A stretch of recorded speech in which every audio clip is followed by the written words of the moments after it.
শেষে দুই জবরে ওয়াকফ করলে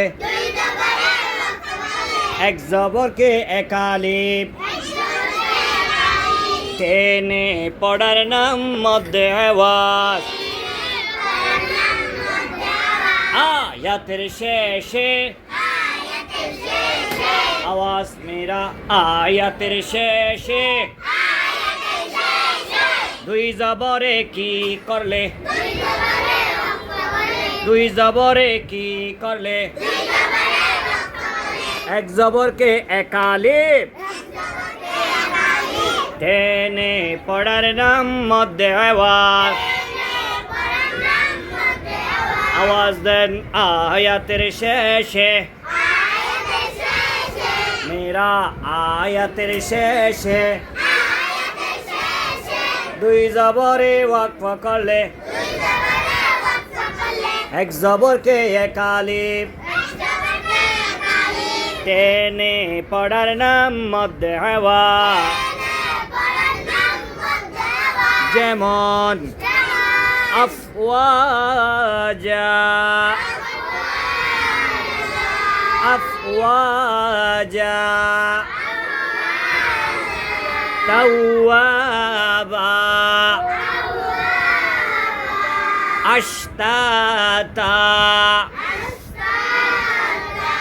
আলফাফা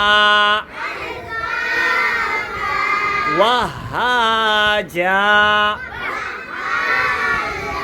কদির মধ্যে আওয়াজ আওয়াজ দিয়ে মধ্যে আওয়াজ আয়াতের শেষে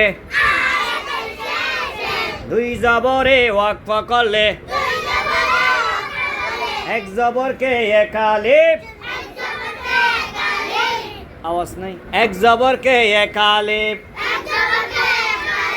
টেনে পড়ার নাম মধ্যে আওয়াজ আয়াতের শেষে দুই জবরে ওয়াকফ করলে এক জবরকে একালিপ টেনে পড়ার নাম মধ্যে আওয়াজ যেমন আফওয়াজা তাওয়াবা আশতাতা আলফাফা ওয়াহাজা কদির মনে থাকবে এটা হচ্ছে মধ্যে আওয়াজ আয়াতের শেষে যদি আমরা কি দুই জবরওয়ালা শব্দের মধ্যে যদি কি করি ওয়াকফ করি তাহলে এক জবরকে একালিপ টেনে পড়ার নাম কি মধ্যে আওয়াজ মনে থাকবে।